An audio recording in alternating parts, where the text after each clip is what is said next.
హెబ్రీలు రాసిన పత్రిక 8వ అధ్యాయం మరి 8 నుండి 13 వరకు మనము చదువుకొని ముందుకు వెళ్దాం.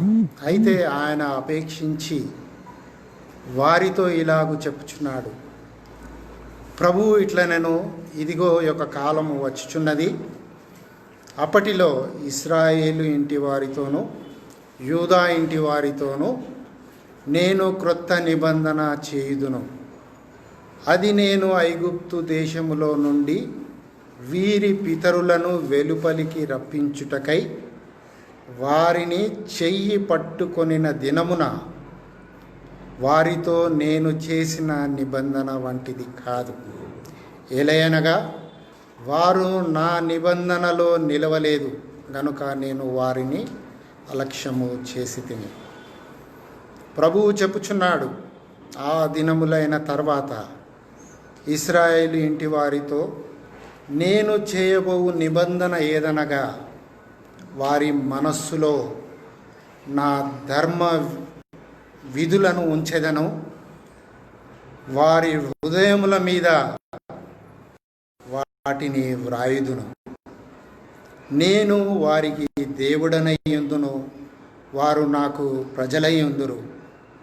వారిలో ఎవడును ప్రభువును తెలిసి కొనుడని తన పట్టణస్థునికైనను తన సహోదరునికైనను ఉపదేశము చేయడు. వారిలో చిన్నలు మొదలుకొని పెద్దల వరకు అందరూ నన్ను తెలుసుకొందురు. నేను వారి దోషముల విషయమై దయగలిగి వారి పాపములను ఇకను ఎన్నడూ జ్ఞాపకము చేసుకొననని ప్రభువు సెలవిచ్చుచున్నాడు.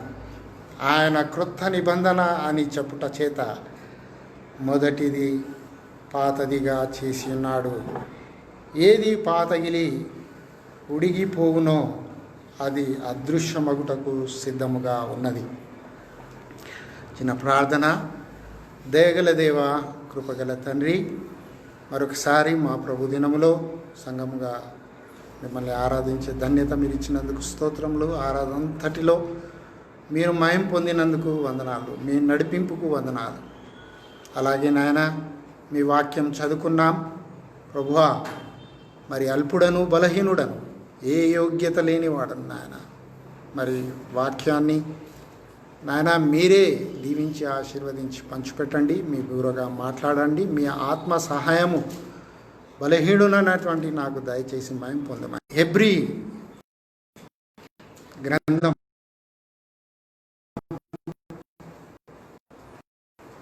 యాజకత్వం ప్రభువారి అన్ని నామాల్లో ఎన్నో ఆయనకు బిరుదులు ఉన్నాయి కదా, అవన్నీ మనకు హెబ్రీ గ్రంథంలో 1 అని మనము చదువుకుంటాం, మనకు తెలుసు. అలాగే న్యూ టెస్టిమెంట్లో 2 ప్రాముఖ్యమైన పత్రికలు, రోమీయులకు రాసిన పత్రిక, హెబ్రీయులకు రాసిన పత్రిక అని మరి నేను వాక్య ధ్యానం చేస్తుండగా నాకు ఇంపార్టెంట్ ఇవి పత్రికలని నేను చదవడం జరిగింది. అలాగే మరి హెబ్రీ ఈ 13 అధ్యాయాల్లో ఎన్నో మర్మాలు ఉన్నాయి, ఎన్నో సందేశాలు ఉన్నాయి. మరి హెబ్రీ పత్రికలు అనగానే 11వ అధ్యాయం మనకు ఎల్లప్పుడూ జ్ఞాపకం వస్తుంది. 9, 10, 11. 11వ అధ్యాయంలో విశ్వాసుల వీరుల పట్టిక, ఆ లిస్టు ఉంది. మరి 9, 10లో ఆయన బలియాగం గురించి మనకు తెలుసు. ఒక్కసారి ఆయన ఏ విధంగా బలి అర్పింపబడ్డాడు. మరి మన ప్రభువు వారిని ఈ గ్రంథంలో చూసుకున్నట్లయితే ఆయన అహరోను కంటే శ్రేష్ఠుడని, మోషే కంటే శ్రేష్ఠుడని అని మనం చూడొచ్చు. అలాగే మెల్కీసెదెకు క్రమములో షాలేము రాజు అని, ఆ ప్రధాన యాజకత్వం మనం చూసినట్లయితే అది అహరోను సంతతికి దేవుడిచ్చాడు. ఆ గోత్రము లేవి గోత్రం. కానీ మన ప్రధాన యాజకుడు యూదా గోత్రం నుండి వచ్చాడు. అది మనం క్రమం నుండి చూసినట్లయితే అది మరి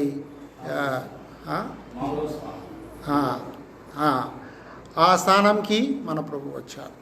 ఆయన ప్రధాన యాజకుడు, అహరోను కంటే శ్రేష్ఠుడని మనం చూస్తాం. ఆ మెల్కీసెదెకు క్రమంలో మనం చూసినట్లయితే ఆయన యూదా గోత్రం నుండి వచ్చాడు. అలాగే మరి ముఖ్యమైన వచనము 3:1లో ఉంది. 3:1 ఎందువలన పరలోక సంబంధమైన పిలుపులో పాలు పొందిన పరిశుద్ధ సహోదరులారా, మనము ఒప్పుకొనిన దానిని అపోస్తలుడును ప్రధాన యాజకుడైన యేసు మీద లక్ష్యముంచుడి. మన గురి, మన టార్గెట్, మన చూపు మొత్తము ఆయన మీద ఉండాలని నేను స్టడీ చేస్తుంటే మరి చదవడం జరిగింది. మంచిది.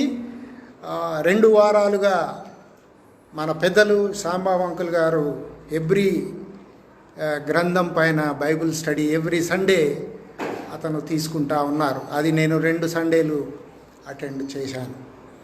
మరి ఆయన 13 వచనాలు, 13 ముఖ్య అంశాలు ఆయన వివరించడం చాలా అద్భుతంగా ఉంది.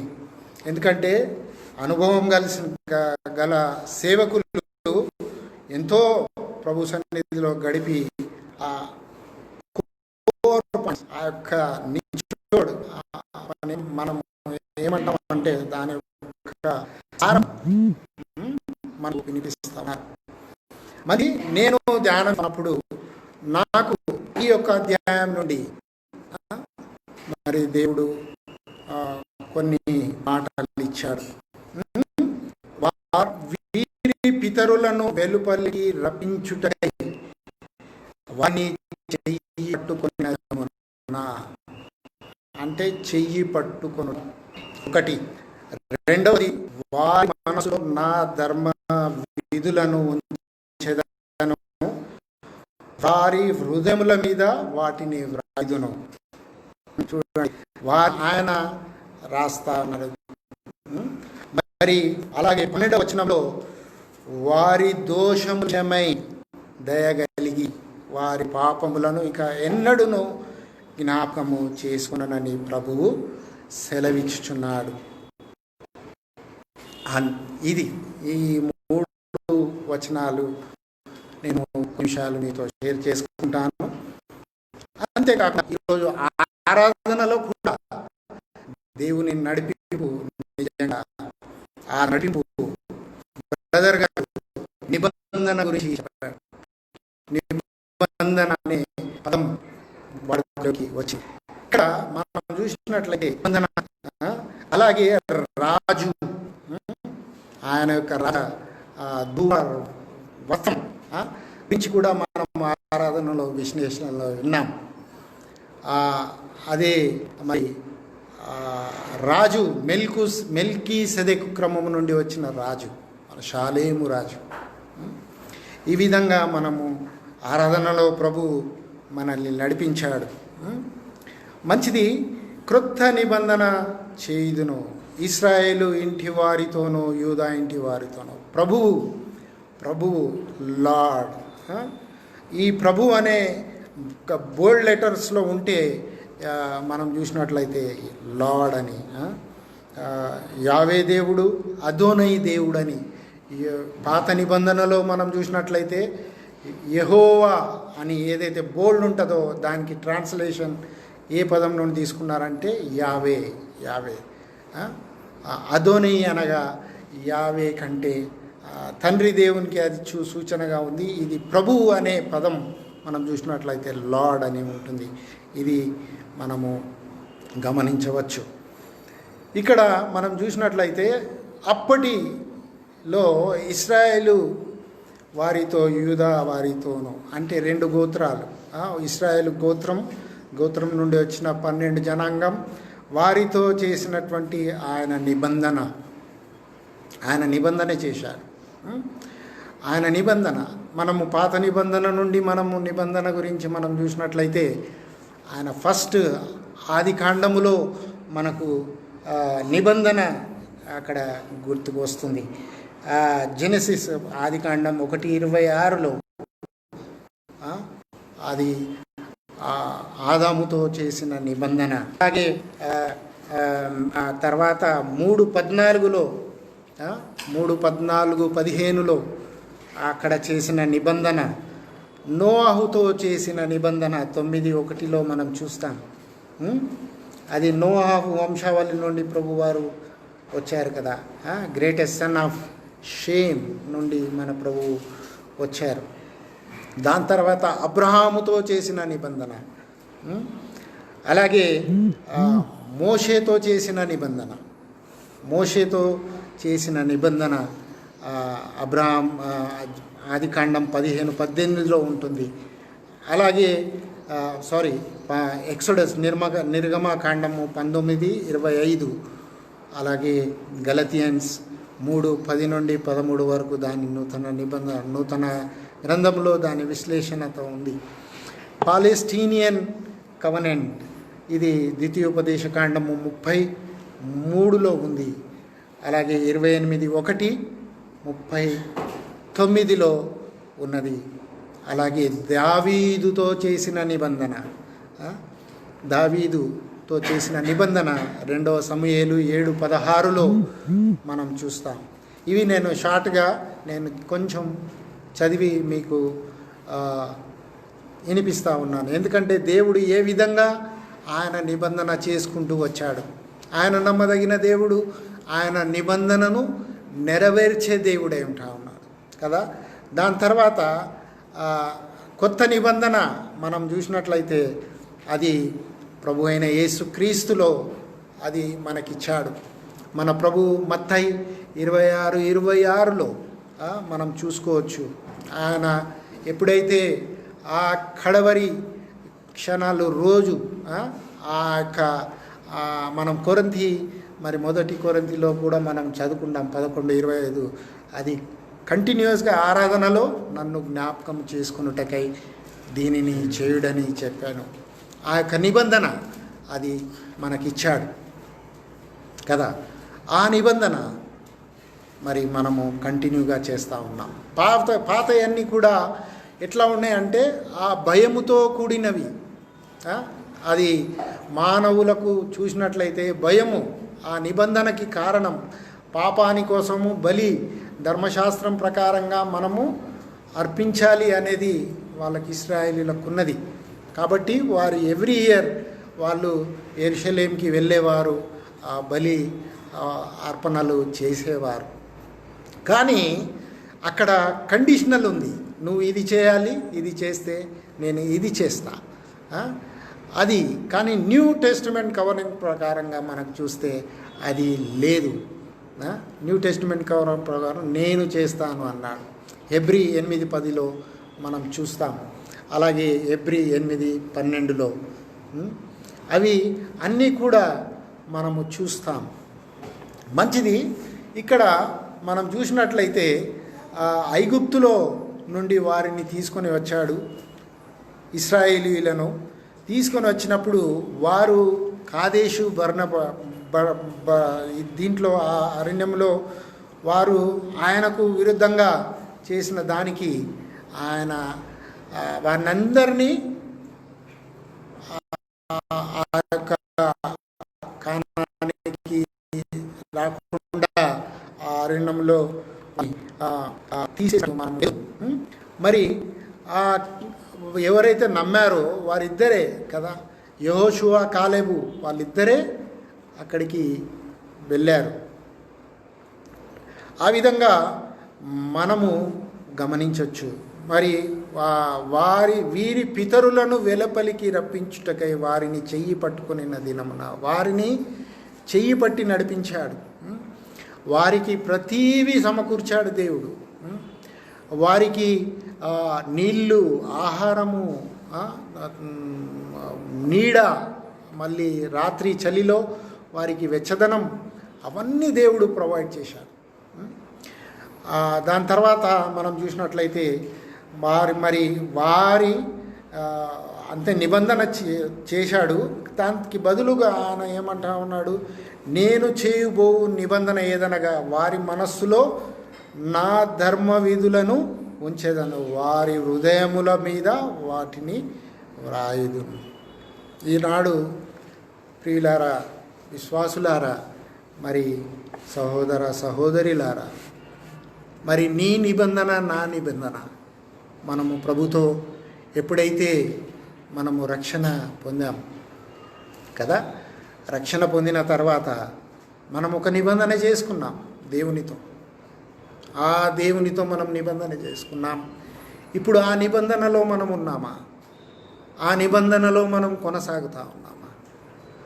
అంటే న్యూ ఇయర్ రాగానే మనం ఒక కమిట్మెంట్ చేసుకుంటాం కదా, ఆ విధంగా ప్రభుతో మన కమిట్మెంట్ ఏదైతే ఉందో ఆ స్థితిలో మనము, నువ్వు నేను ఏ స్థితిలో ఉన్నాం అనేది మీ ముందుకు నేను తీసుకొని రాబోతా ఉన్నాను.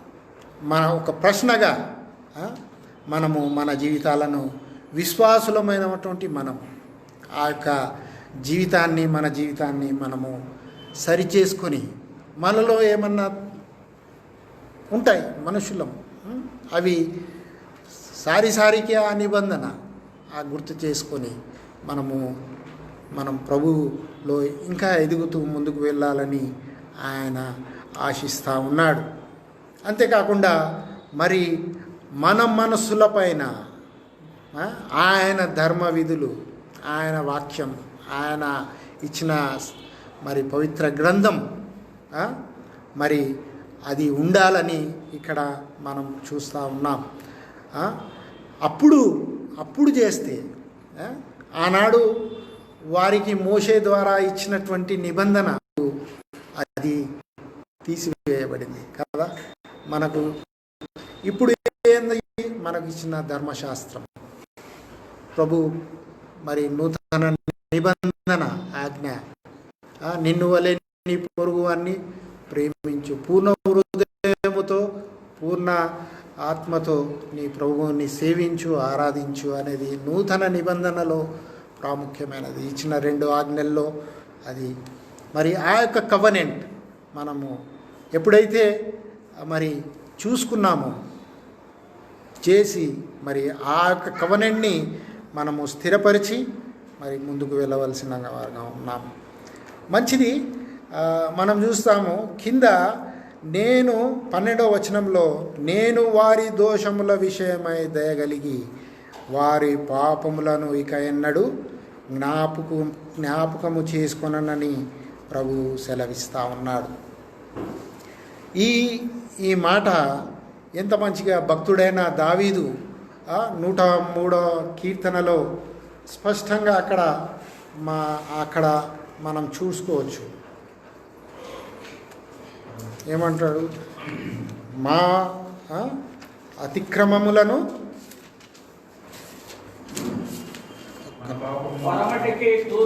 ఎంత దూరమో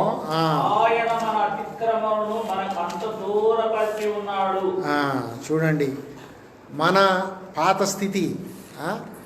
పాత స్థితి ఎప్పుడైతే ఎలాగుందో ఆ స్థితి నుండి మనల్ని ఆయన ట్రాన్స్ఫార్మ్, ఎంత గొప్ప దేవుడు అండి మన దేవుడు. ఆయన మన ఆ యొక్క పాపం అనే దాన్ని తుడిచేశాడు. ఇక అది లేదు ఇక మనకు.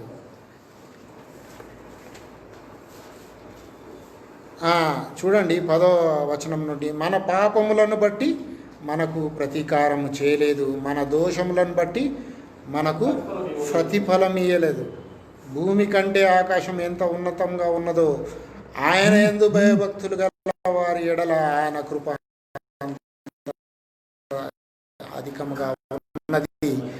పడమటికి తూర్పు ఎంత దూరమో ఆయన ఉన్నాడు. ఉన్నాడు అక్కడ దూరపరిచాడు అంటున్నాడు. ఇక్కడ దేవుడు ఇక ఎన్నడూ నేను ఆ యొక్క పాపాలను నేను జ్ఞాపకము చేసుకున్నానని ప్రభువు సెలవిస్తా ఉన్నాడు. చూడండి ఎంత మంచి వాగ్దానము మనం చేశాడు. మరి ఈ వచనాలు చూసుకున్నప్పుడు మనము నిజంగా జాగ్రత్తగా ఉండాలి. ఆయన స్పష్టంగా మనం ఆయన క్లియర్గా ఆయన దేవుడు. కొత్త నిబంధన పాని చూసాం. అదే ప్రకారంగా ఆయన క్రొత్త నిబంధన దేవుని మొదటిగా పాతదిగా చేస్తున్నాడు. ఏది పాతగిలి ఉండిపోవునో అది అదృశ్యమవుటకు సిద్ధముగా ఉన్నది. అంటే మనము చూస్తూ ఉన్నాం, మన పాత జీవితాన్ని ఆయన తీసేశాడు. మనం చేసుకున్న కవెనెంట్. దావీదు భక్తుడు మరి విశ్వాస జాబితా ఆ యొక్క ఎబ్రీ గ్రంథంలో 11వ అధ్యాయంలో ఇచ్చినటువంటి ఆ లిస్ట్ మనం చూసినట్లయితే దగ్గర 15 మంది విశ్వాస వీరులు ఉన్నారు. వారు మరి చూసినట్లయితే చాలా మరి అబ్రహాము అంటే నీతికి ఆధారం అంట. అబ్రహాం గురించి, మోషే గురించి, దావీదు గురించి మనం చూసినట్లయితే అక్కడ దెబోరా మరి ఉంది, మరి అలాగే బారాకు, అలాగే హేబేలు, మరి ఇంకా ఈ జాబితా నేను రాయలేదు కానీ నోవాహు ఉన్నాడు, అలాగే రాహాబు ఉంది, గిద్యోను, బారాకు, సంసోను, యోప్తా, దావీదు, సమూయేలు, వీరందరినీ మనం చూస్తాం. యాకోబు కూడా ఉన్నాడు, యోసేపు ఉన్నాడు, ఇస్సాకు ఉన్నాడు. వీరందరినీ మనం చూస్తాం. ఈ యొక్క లిస్టులో మనం చూసినట్లయితే ప్రతి ఒక్కరికి వీక్ పాయింట్స్ ఉన్నాయి కదా. ప్రతి ఒక్కరి వీక్ పాయింట్స్. అబ్రహాము దేవుడు ఆయనకు వాగ్దానం చేశాడు, నిబంధన చేశాడు, కానీ ఆయన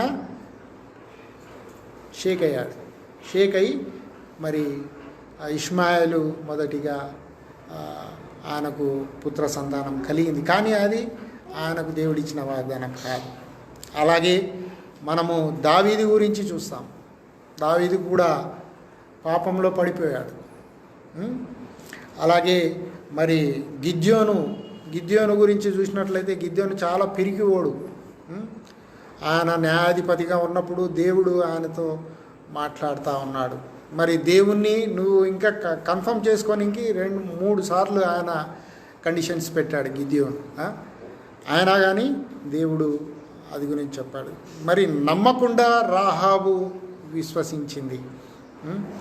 మరి దావీదు యోప్తా గురించి కూడా చూసినట్లయితే యోప్తా మరి ఒక వైశ్య కుమారుడు. ఆయన మరి ఎక్కడో ఉన్నాడు, ఆయన నిలగొట్టేశారు, ఆయన అల్లరి వారితో ఉన్నాడు. కానీ యోప్తా మరి ఎప్పుడైతే ఆయన దేవుడి సంసోను ఎన్నుకున్నాడు కదా దేవుడు, ఆయన మరి అదే బతుకులో ఉన్నాడు. లాస్ట్కి మనం చూస్తాం, సంసోను లాస్ట్కి దేవుడిని అడుగుతాడు, దేవా నాకొక్కసారి శక్తిని అని.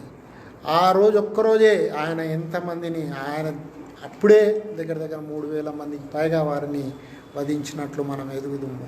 దావీదు, యోప్తా, గిద్యోను, సమూయేలు వీరందరి గురించి మనము తెలుసు. కానీ వీరి లోపాలతో కాకుండా మరి దేవుడు వారితో మాట్లాడిన విధానం కూడా పక్కా ఉంది. అబ్రహాము ఇచ్చే దాంట్లో ఎంత గొప్పగా ఇచ్చాడు. అబ్రహాము తన కుమారుని బలిగా ఇవ్వమని అడిగినప్పుడు ఆయన ఇచ్చేశాడు. ఈరోజు నువ్వు నేను దేవునికి ఇచ్చడంలో ఏ పరిస్థితిలో ఉన్నాం అది మనకు తెలుసు, మన హృదయాలకు తెలుసు.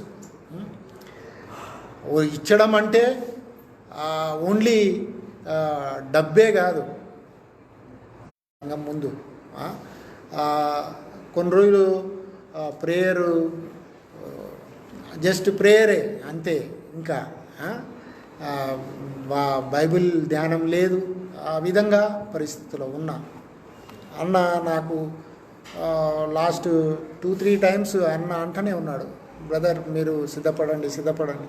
అన్నకు నేను క్లియర్గా చెప్పా, అన్న నాది కొంచెం నా ఫెయిత్ డౌన్ అయింది, అది అది ఎప్పుడైనా కానీ మనం ప్రభు సన్నిధిలో ఒప్పుకుంటే ఆయన తప్పక మనల్ని లేవనెత్తి సరిచేసి ముందుకు తీసుకొని వెళ్తాడు. ఆయన నిజంగా ఎంత దయగల దేవుడు అంటే మనము ఎరుగుదుము. అలాగే మరి దావీదు విషయంలో మనం చూసినట్లయితే దావీదుకు ఒక చాలా మంచి కోరిక ఉండే. దావీదు పాపమే కాదు, దావీదు దేవునికి మందిరం కట్టాలని కదా, దేవునికి మందిరం కట్టాలని ఆయనకు ఆశ ఉండింది. అన్నీ ఏర్పాటు చేశాడు, కానీ దేవుడు నో అన్నాడు. నో అంటే దేవుడు దావీదు లోబడ్డాడు, ఇడిచిపెట్టేశాడు.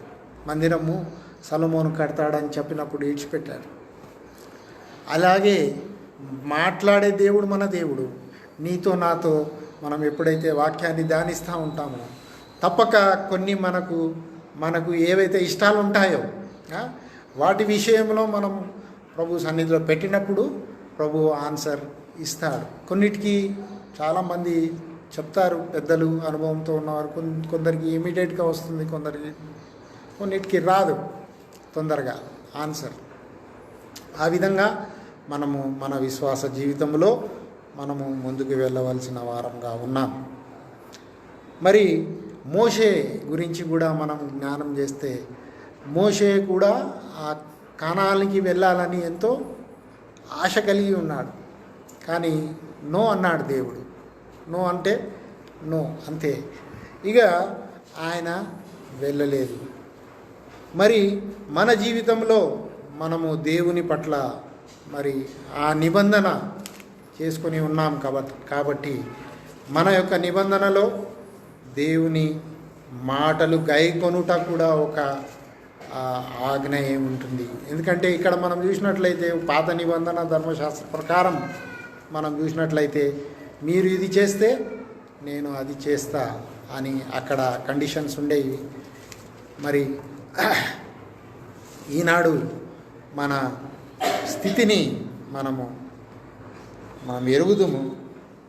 ఐ హోప్, నాకు తెలుసు మీరందరూ విశ్వాస వీరులే, నేను ఇది చేయడం లేదు, కానీ ఒకసారి ఏమో నాకు ఇచ్చిన తలంపులు మీ మధ్యకి నేను తీసుకొని రావాలని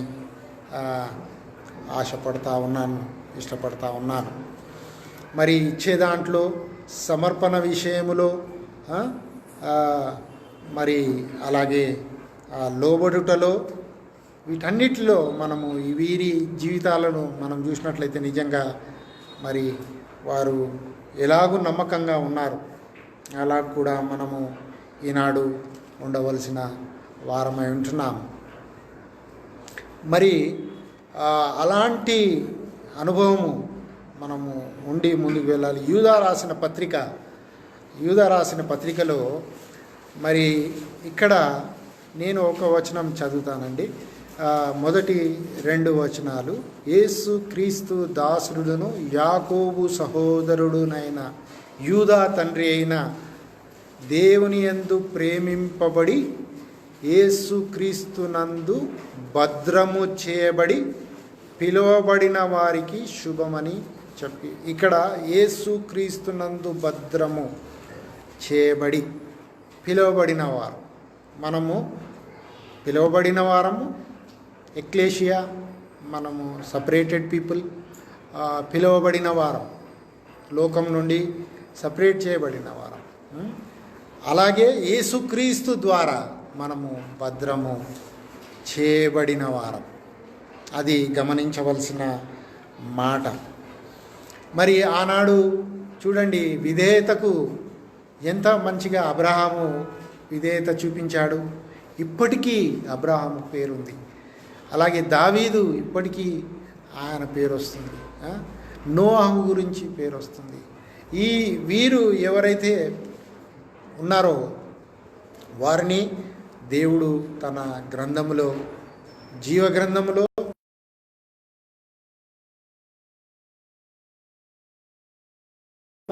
కొంతమంది వారిని చూస్తాం.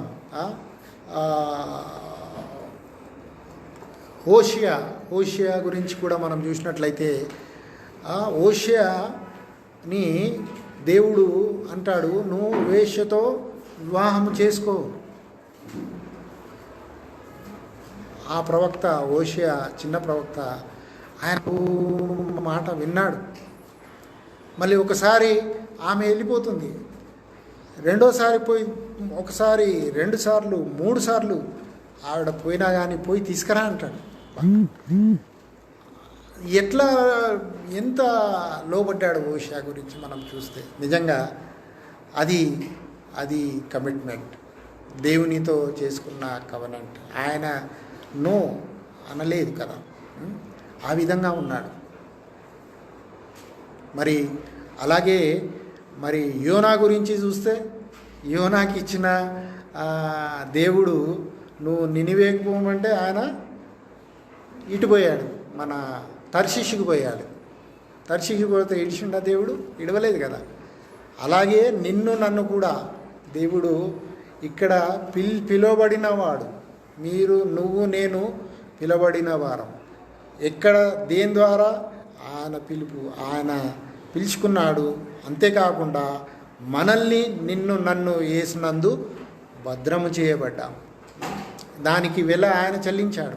మనం ఎంత చేసినా మనము దేవుణ్ణి రుచి చూసి తెలుసుకున్నాక దేవుని నుండి చాలా రోజులు దూరంగా ఉండలేము. అదైతే నా అనుభవం. మనం పక్కకు పోయినా కానీ మనకి ఏదో నిండుదల ఉండదు, సాటిస్ఫాక్షన్ ఉండదు. అది వేరేనే ఉంటుంది ఆ సమయం. అదైతే నేను చూస్తూ ఉన్నా. ఎప్పుడైతే నువ్వు తిరిగి ఒప్పుకొని మళ్ళా ప్రభు సన్నిధికి వస్తావో అప్పుడు ఆ యొక్క మళ్ళా స్థితి అంత తొందరగా మన హృదయము, మన అన్నీ కూడా కూల్ అయిపోతాయి అనే నా పర్సనల్ ఎక్స్పీరియన్స్, నేను అనుభవించిన అనుభవం. వస్తాయి, టెంప్టేషన్స్ వస్తాయి, శోధనలు వస్తాయి. ఎందుకంటే లోకంలో ఉన్నాం కాబట్టి అవి వస్తాయి తప్పక. అదే ఈ యూదా పత్రికలో మరి ఇంకో వారి గురించి మనం చూడొచ్చు. ఆయన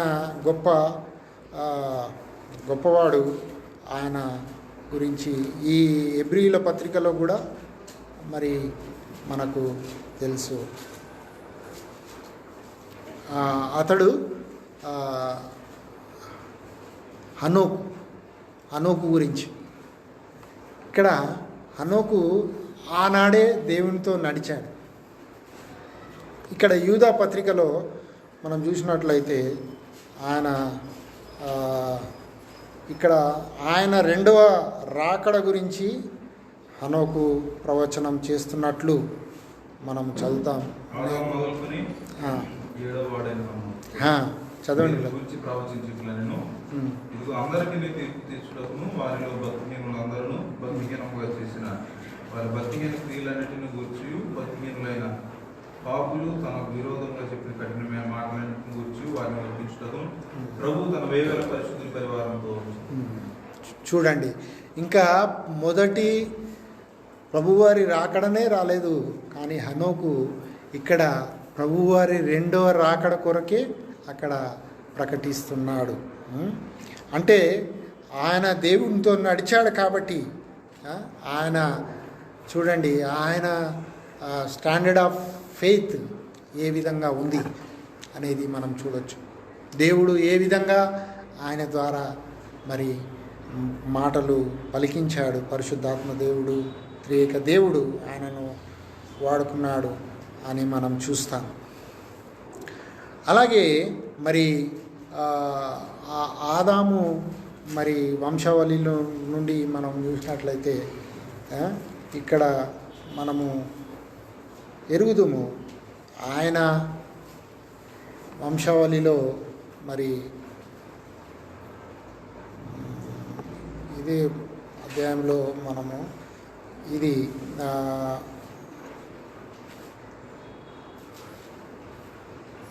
ఇక్కడ 11వ వచనములో మనం చూస్తాము.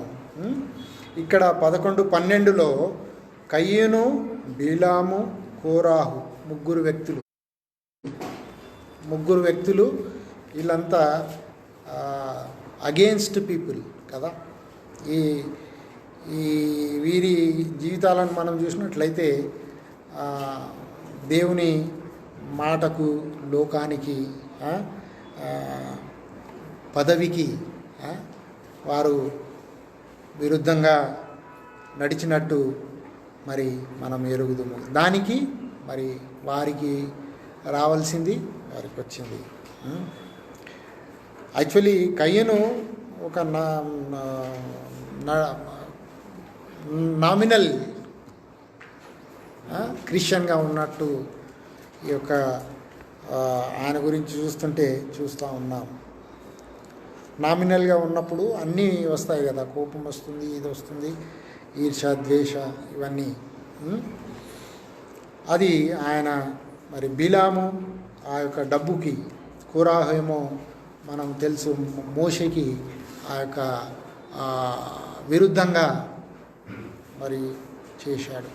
ఈనాడు వారి గురించి కూడా ఇక్కడ పేర్లు మనము చూస్తూ ఉన్నాం.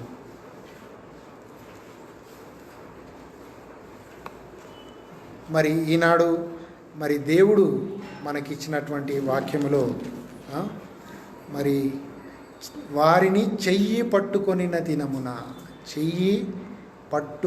దినమున అంటున్నాడు. అంటే ఆయన పట్టుకొని ఆయన వాళ్ళని నడిపించాడు. ఒక చిన్న ఉదాహరణ మనము చూసుకుందాం. ఇప్పుడు మన పాప, పిల్లోడు కానీ ఎవరన్నా కానీ చిన్న పిల్లలు ఉంటే వారిని మనం నడిపిస్తున్నాం అనుకోండి. నడిపిస్తుంటే మన ఏలు ఆ బాబు పట్టుకొని ఉంటే ఏదైనా అడ్డు అది తాగినా పడిపోతాడు కదా. అదే తండ్రి చెయ్యి ఆ బాబు పట్టుకొని ఉంటే ఏదైనా అని పడడు. ఇది సహజం, ఇది మనకు తెలుసు కదా.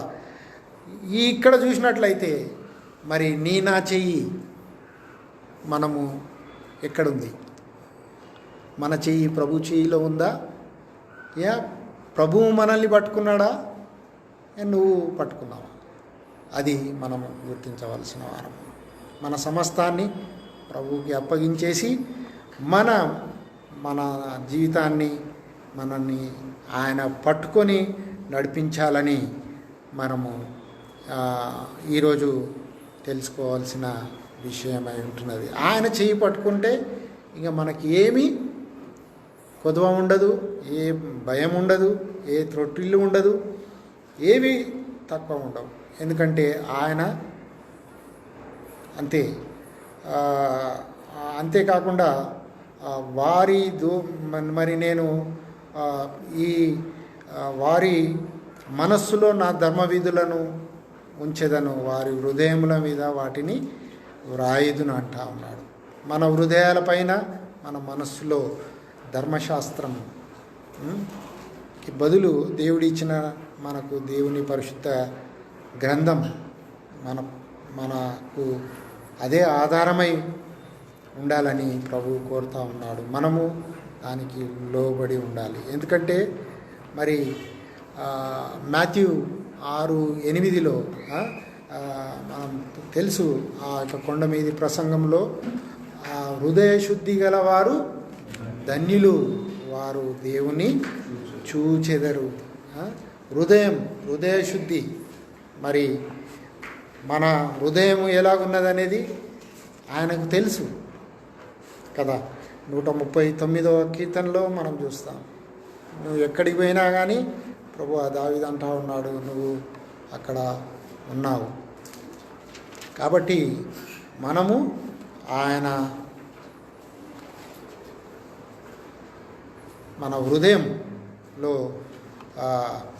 మన హృదయంలో ఆయన ధర్మశాస్త్రాన్ని, ఆయన మరి ధర్మ విధులను, మరి మనము ఆయన నిబంధనను జ్ఞాపకం చేసుకుంటూ మనం ముందుకు వెళ్ళవలసిన వారమై ఉన్నాం. దానికి కింద కూడా చూసినట్లయితే, నేను వారి దోషముల విషయమై దయగలిగి వారి పాపములను ఇకను ఎన్నడూ జ్ఞాపకము చేసుకున్నానని ప్రభువు సెలవిస్తూ ఉన్నాడు. చూడండి, ఆయన మరి నడిపింపులో మనము మన చెయ్యి ఆయన చేతికి ఇచ్చేసి మరి మనము వెళ్తూ ఉంటే ఇంకా మనకేమీ భయము ఉండదు అని నేనైతే నమ్ముతా ఉన్నాను. ఇక్కడ ప్రభువును 11వ వచనంలో కింది 2వ లైన్, ప్రభువును తెలుసుకొనుడని తన పట్టణస్థునికైనను తన సహోదరునికైనను ఉపదేశము చేయడు. వారిలో చిన్నలు మొదలుకొని పెద్దల వరకు అందరూ నన్ను తెలుసుకొందురు. ఈనాడు మనం చూసినట్లయితే ఇది ఇశ్రాయేలీలు కొరకు కాదు. నేను ఆ విధంగా నాకు ఇచ్చిన తలం ఈనాడు ఈ లాక్డౌన్ పీరియడ్లో ఎన్ని విధాలుగా ప్రభువు ప్రకటింపబడుతూ ఉన్నాడు కదా. జూమ్ ద్వారా మీటింగ్స్, ఇవన్నిటి ద్వారా అన్ని ఆన్లైన్ అయిపోయినాయి. ఆ విధంగా ప్రభువు ప్రకటింపబడుతూ ఉన్నాడు. ఇక్కడ చూసినట్లయితే తన పట్టణస్థుడు కానీ సహోదరుని ఉపదేశం చేయడు. కానీ వేరే విధంగా మనం ఆలోచన చేస్తే అందరూ ఆయనను తెలుసుకుంటూ ఉన్నారు. నమ్మడము నమ్మకపోవడము అది మన చేతిలో లేదు. కానీ ఏదో విధంగా ఆ ప్రకటన జరుగుతూనే ఉంది. ఈ విధంగా మరి ఈనాడు మనము చూసినట్లయితే ఆయన ఇచ్చిన కవనెంట్, ఆ యొక్క నిబంధన మరి మనము చూస్తూ ఉన్నాం. ఆ కవనెంట్, నా కవనెంట్, మనము చేసుకున్న ఆ యొక్క కవనెంట్ మరొకసారి మనము జ్ఞాపకం చేసుకునవలసిన వారం అంటా ఉన్నాం. ఎందుకంటే మనం లోకంలో ఉన్నాం, ఇవన్నీ ఉన్నాయి కాబట్టి ఈ రష్ లైఫ్, పరిగెత్తే జీవితంలో ఉన్నాం కాబట్టి ఆ యొక్క నిబంధన మనము మరొకసారి జ్ఞాపకం చేసుకొని మనము మన విశ్వాస జీవితంలో ముందుకు వెళ్ళవలసిన వారంగా ఉంటా ఉన్నాం. దేవుడు మరి కొన్ని రెఫరెన్సెస్ ఉన్నాయి, కానీ నాకు ఇచ్చిన ఈ తలంపులు మరి దేవుడు ఆయనకి మహిమ కలుగునుగాక. ఈ యొక్క అంశం పైన ఇంకా ఏమన్నా అన్నా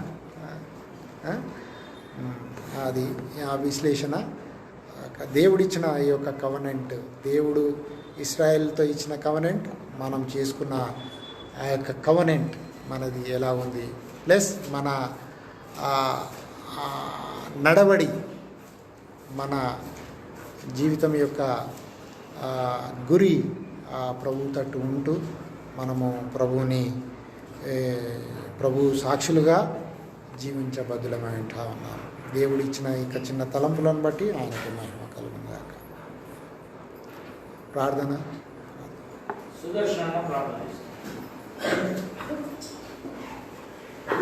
పరిశుద్ధ ప్రేమ కలిగిన తండ్రి, కృపగలిగిన దేవా, పరిశుద్ధము నాయన, మా ప్రభువు జ్ఞాపకం చేసుకోవడానికి, కనపరచడానికి, మీ నామమును కీర్తించడానికి మీరు కృపకై చెల్లించుకుంటున్నాం.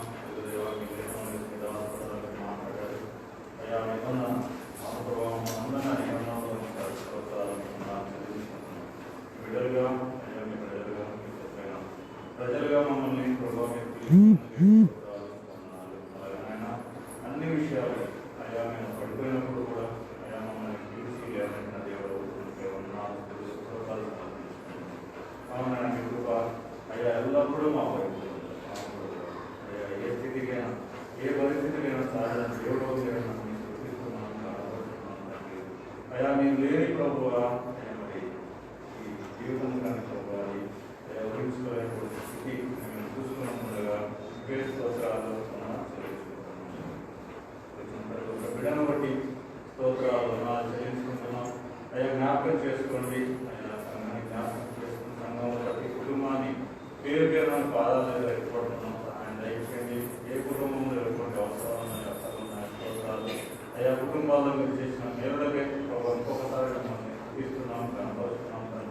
అలాగే ప్రభు లోటుపాటును సవరించండి. అవి అలాగే ప్రభు రక్షణ లేని ప్రభు రక్షించండి, సహాయం దయచేయండి.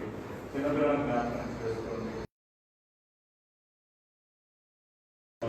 గురువులను జ్ఞాపకం చేసుకోండి. అనారోగ్య పరిస్థితుల నుంచి విడిపించండి, సహాయం దయచేయండి. లోటుపాటు